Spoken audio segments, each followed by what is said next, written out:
বাহ, তুমি সবগুলো সবজি উঠাইছো আব্বু? বাহ বাহ বাহ বাহ, অনেকগুলো সবজি উঠাইছে আজকে।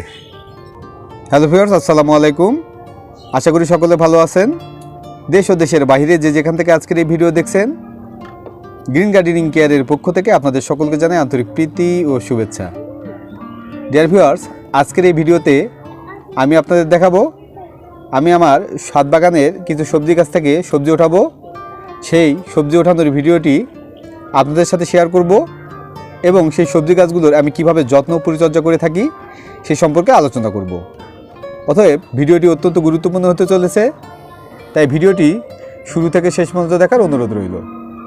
আর আপনারা যারা আমার এই চ্যানেলে নতুন, পরবর্তীতে ছাদ কৃষি ও গার্ডেনিং সংক্রান্ত বিভিন্ন সমস্যা ও তার সমাধান পেতে হলে চ্যানেলটি সাবস্ক্রাইব করে পাশে থাকা অল নোটিফিকেশন বেলটি অন করে রাখবেন। আর যারা ইতিমধ্যেই গ্রিন গার্ডেনিং কেয়ারের সদস্য হয়েছেন তাদেরকে জানাই অসংখ্য ধন্যবাদ। তো চলুন ভিডিওটি শুরু করা যাক।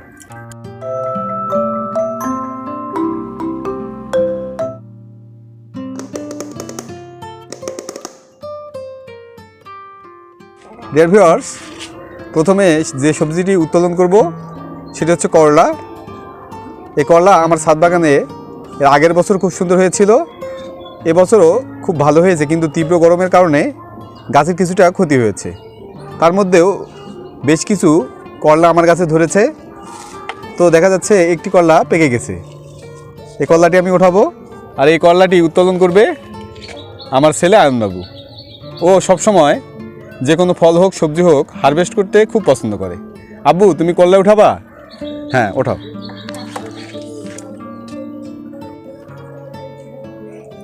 হ্যাঁ, গুড, বাহ, খুব সুন্দরভাবে পেকে গেছে আব্বু করলাটা। হ্যাঁ, এই করলা গাছে এই তীব্র রোদের মধ্যে আমি কিন্তু এখানে মালচিং ব্যবস্থা করে দিয়েছি, কারণ এই তীব্র গরমে প্রখর রোদে কিন্তু এই মাটিগুলো শুকিয়ে যায়। এই মালচিং ব্যবস্থা করে দিলে কিন্তু মাটির আর্দ্রতা বজায় থাকে এবং আগাছা জন্মাতেও বাধা সৃষ্টি করে। এর ফলে কিন্তু গাছটি খুব সুন্দর ও সতেজ রয়েছে। আপনারাও আপনার গাছগুলোতে এই মালচিং ব্যবস্থা করে দেবেন। এবার দ্বিতীয় যে সবজিটি হারভেস্ট করব সেটি হচ্ছে টমেটো। দেখুন গাছে কত সুন্দর টমেটো পেকে আছে। এবছর আমার টমেটো গাছে এত টমেটোর ফলন হয়েছিল যে এবছর আমি একটি টমেটো বাজার থেকে ক্রয় করে আনিনি। এবার এই টমেটোগুলো আমি গাছ থেকে হারভেস্ট করব। গুড, এই তো নিচেরগুলো ওঠাও।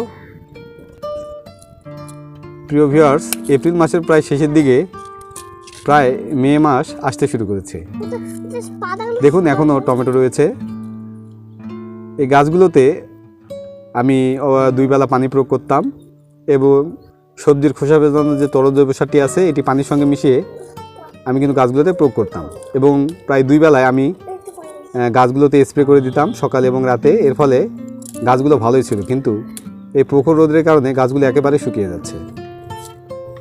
তাই টমেটোগুলো হারভেস্ট করে দিচ্ছি। হ্যাঁ হাব্বু, হাত দিয়ে ওঠাও, টমেটোটা নাও, টমেটো হাত দিয়ে ধরো। হ্যাঁ,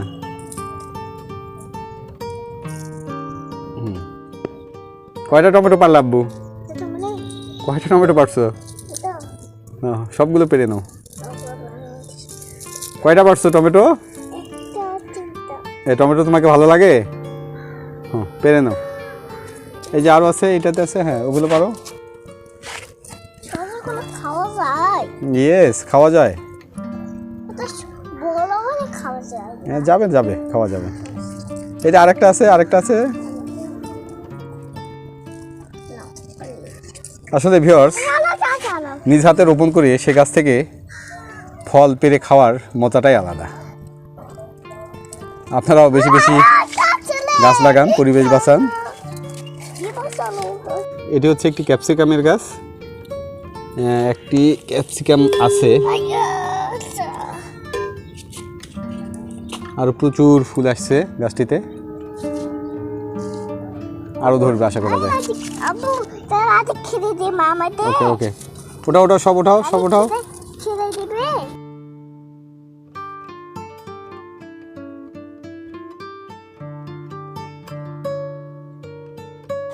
এখানে একটি বনসাই মরিচের গাছ তৈরি করেছি। আরেকটি গাছ থেকে আমি মরিচ ওঠাবো। চলুন ভিডিওটি দেখতে থাকুন। এখানে কিছু বেগুন ধরছে, বেগুনগুলো ছোট আছে আব্বু, আরও পরে পারতে হবে, আরও কিছু ধরতেছে। এই গাছগুলো সেই পুরনো গাছ থেকে কিন্তু আমি এই গাছগুলো রেখেছি, এগুলোর আমি হার্ড প্রুনিং করে দিয়েছিলাম এবং প্রুনিংয়ের অংশটিতে আমি ছত্রাকনাশক লাগিয়ে দিয়েছিলাম। এরপর এই গাছের টবের মাটিতে কিছু সার প্রয়োগ করেছিলাম, যার ফলে গাছগুলো কিন্তু আবার হচ্ছে এবং আবার ফলন দিয়ে যাচ্ছে। এই সম্পর্কে একটি ভিডিও আমি ইনশাল্লাহ সামনে ছাড়ব, তাই অবশ্যই চ্যানেলটি সাবস্ক্রাইব করে পাশে থাকুন। ডিয়ার ভিউয়ার, ছাদ বাগানে যদি এইরকম একটি বনসাই মরিচ গাছ থাকে তাহলে আশা করা যায় আপনার পারিবারিক চাহিদা এই একটি গাছ থেকে মিটে যাবে। তো এই গাছটি আমি সেই পুরনো গাছ থেকেই কিভাবে রিপোর্টিং করে নতুন করে বসিয়েছিলাম এবং তারপর থেকে কিভাবে গাছটি আমি যত্ন নিয়েছিলাম এই সম্পর্কিত একটি ভিডিও খুব তাড়াতাড়ি ইনশাল্লাহ আমি আমার ইউটিউব চ্যানেলে শেয়ার করব, তাই আপনারা চ্যানেলটি সাবস্ক্রাইব করে পাশে থাকবেন। এই গাছটি এত মরিচ হয়েছিল আপনাদের বিশ্বাস করাতে পারবো না। অনেক মরিচ উঠিয়ে নিয়েছি, তারপরেও দেখুন মরিচগুলো প্রায় পাকতেই বসেছে। তো এইগুলোকে আজকে সব উঠাই নেব। আমার সাথে ও আছে, ওর এখনও সবজি ওঠানো শেষ হয়নি। এই গাছটির সবচেয়ে বড় মারাত্মক যে রোগ হয় সেটা হচ্ছে পাতা কোঁকড়ানো রোগ। এই জন্য আমি 15 দিন পর পর এই গাছটিতে আমি অ্যাভামেকটিন গ্রুপের কীটনাশক ভার্টিমিক স্প্রে করতাম। এটি স্প্রে করার নিয়ম হচ্ছে প্রতি লিটার পানির সঙ্গে 1 থেকে 1.5 ml মিশিয়ে সন্ধ্যাবেলা গাছে স্প্রে করে দিতে হয়। এটি স্প্রে করলে গাছের যে পাতা কোঁকড়ানোর সমস্যা এটি কিন্তু আর থাকে না। তাই আপনাদের মরিচ গাছের এই পাতা কোঁকড়ানো রোগ থাকলে অবশ্যই এই ভার্টিমিকটা ইউজ করবেন। এটি খুব সুন্দর কাজ করে থাকে গাছের জন্য। প্রচুর মরিচ। এটাকে আবার হার্ড প্রুনিং করব, করে এই গাছটিকে আবার বনসাই আকৃতি দেওয়ার চেষ্টা করব।